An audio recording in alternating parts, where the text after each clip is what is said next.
Alright, I've got all of my pattern pieces traced onto cardboard and cut out, and you can download the patterns from the link in the description.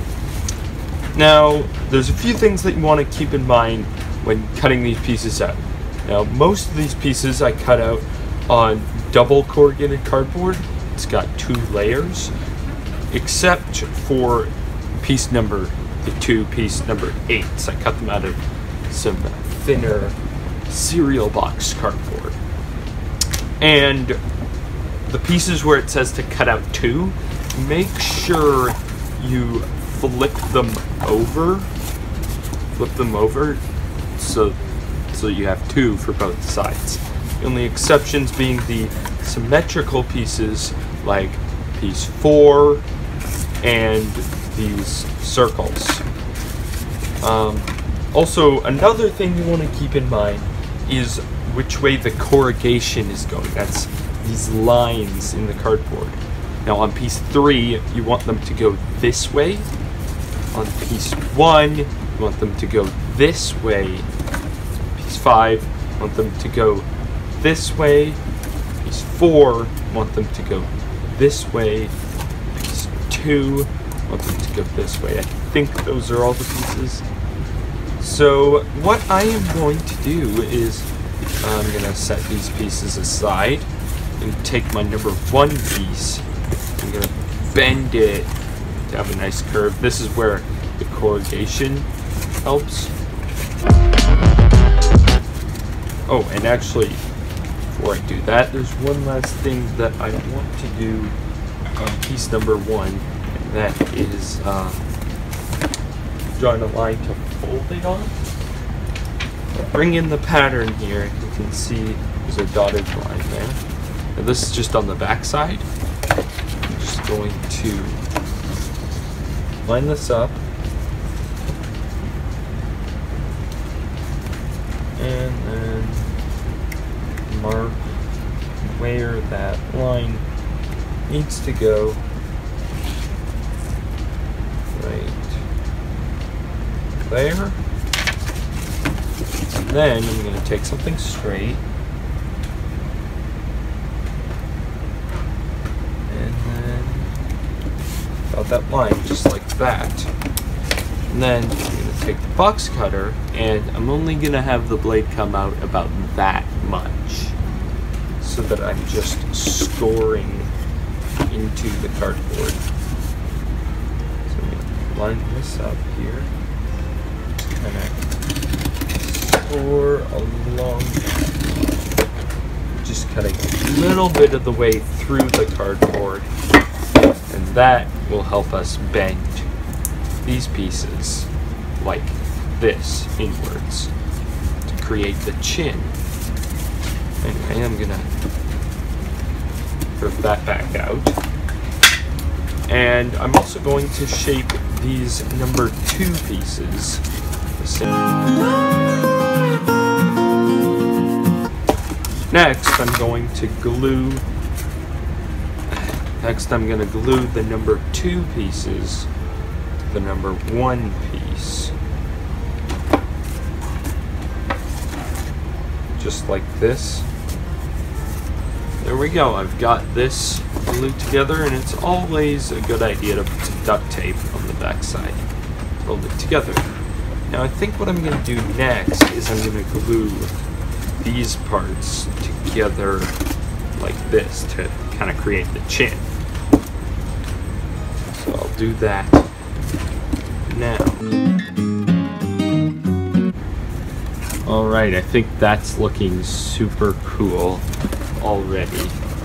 So the next thing I'm going to do is I'm going to attach this back side together.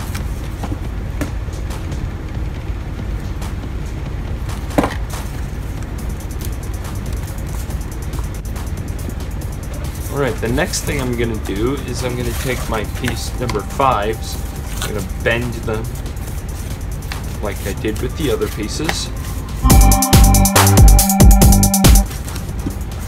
Now, I don't think there's such thing as cardboard that bends both ways, so what I like to do sometimes is just kind of score some lines into the back, just like this, so that it can bend the other way too.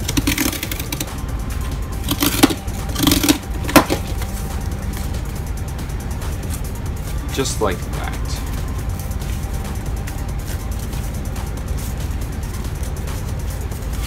So I'm going to do the same on this piece.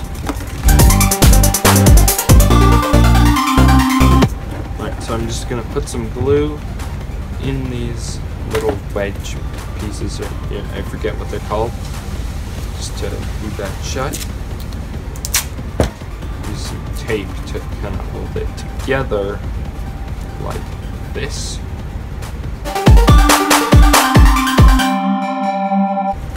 Alright, the next thing I'm going to do is I'm going to glue these two pieces together along this line here. Just going to use some tape again and some hot glue.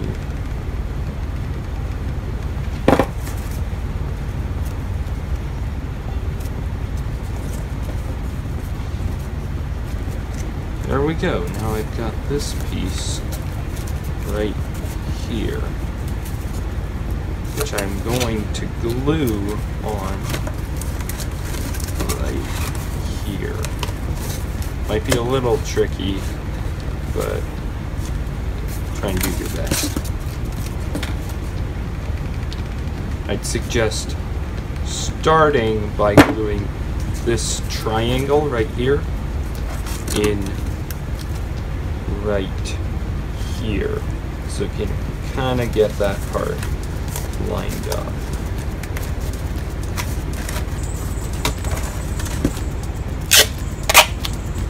Now, once I've got that part glued on, I'm going to go ahead and glue these edges and use some duct tape, just like that. I think I'm going to kind of glue both edges at the same time.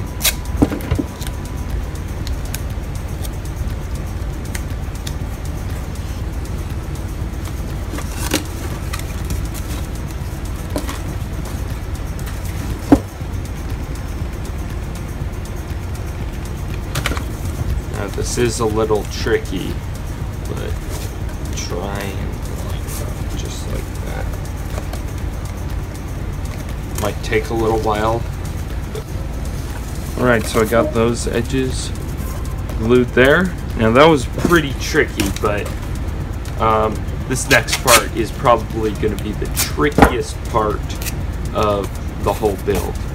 But I'm going to put some duct tape on the inside, because it's really going to help me in doing this.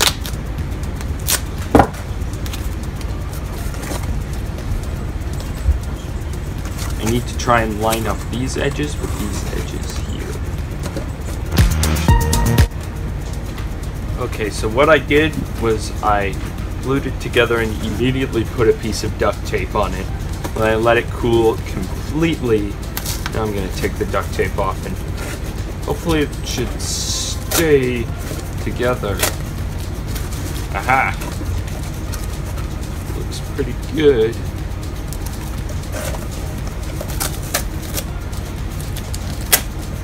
There. That looks pretty good. Now, the next thing I'm going to do, I'm going to put this off to the side, and I'm going to take my number 4 pieces and my number 3 pieces. I'm going to bend them like I did with the other pieces. And I'm going to glue my number 3 piece to my number 4 piece, like this. I'm going to glue my my other number 4 piece to my other number 3 piece.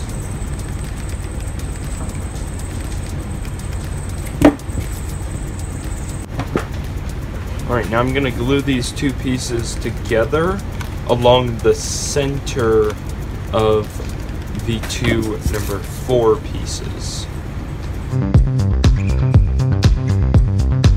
Alright, the next thing I'm going to do is glue this piece onto the back here. Now I'm just going to... Alright, next I'm going to do this other side. Some more tape.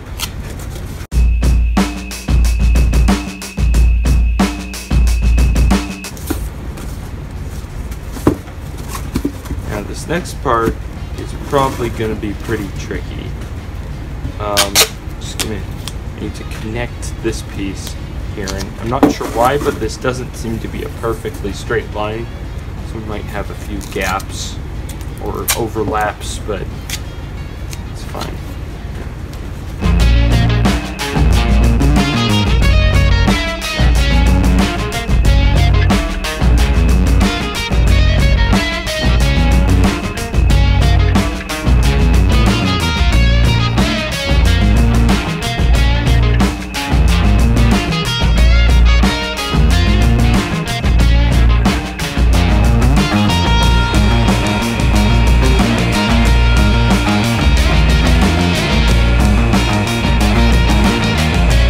Alright, so next I'm going to work on the ear pieces.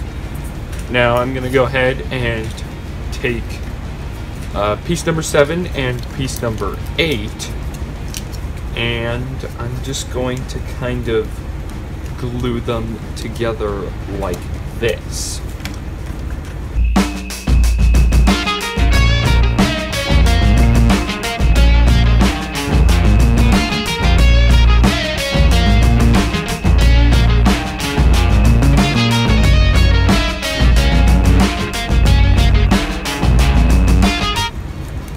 Now, I could just leave it like this, but to make it kind of hold its shape a little better, I'm going to glue it to this circle, which is piece number 6.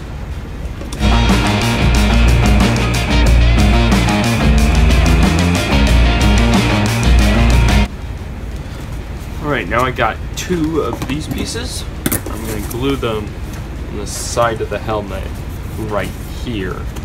There should be a marking on the pattern, and you can transfer it onto these pieces just by tracing the number 9 piece on here. So I'm going to go ahead, put some glue on the back of these pieces, and glue them on, lining them up with the lines here. And I'm going to do the same on the other side.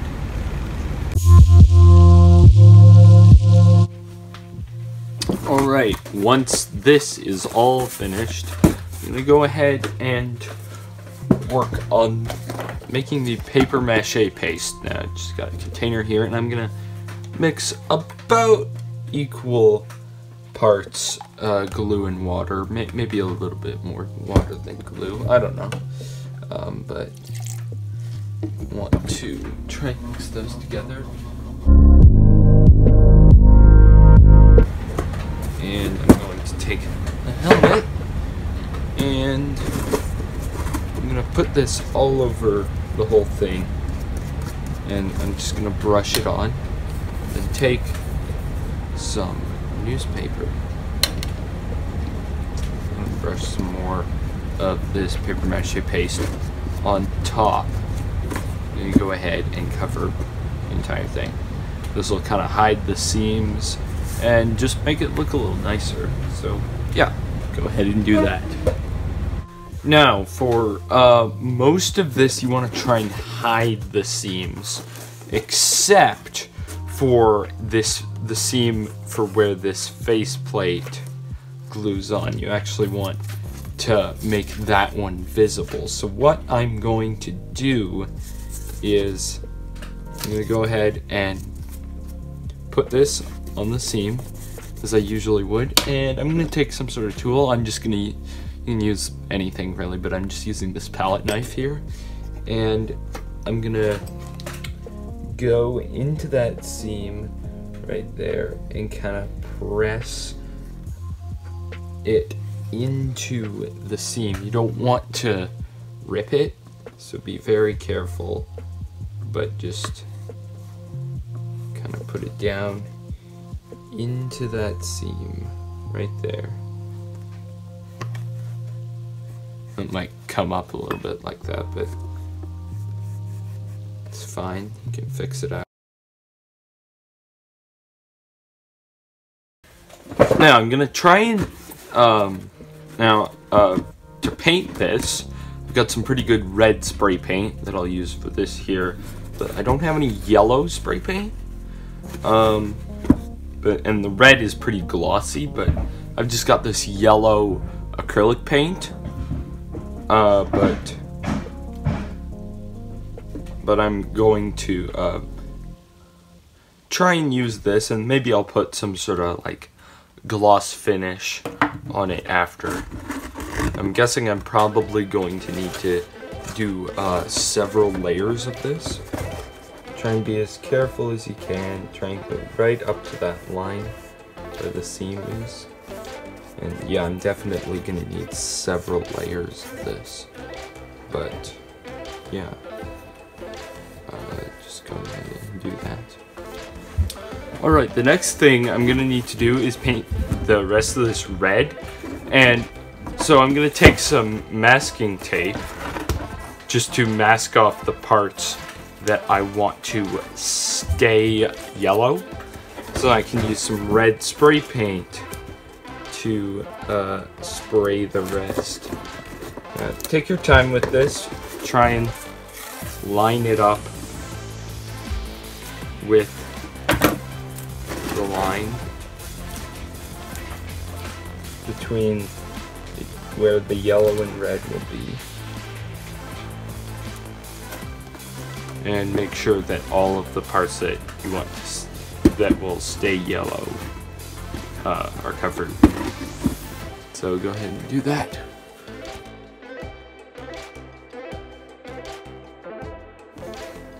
Alright, so I painted the helmet and it's still pretty tacky, but I just left it for like maybe like 30 to 40 minutes. What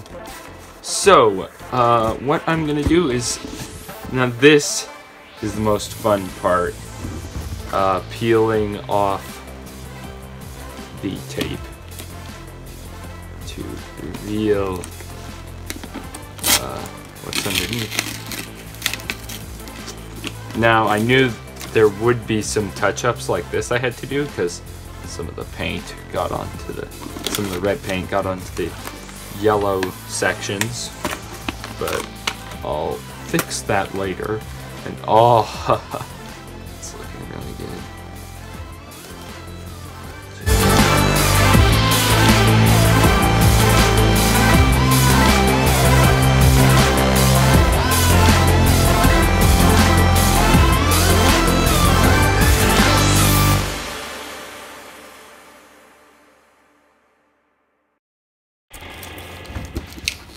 There we go.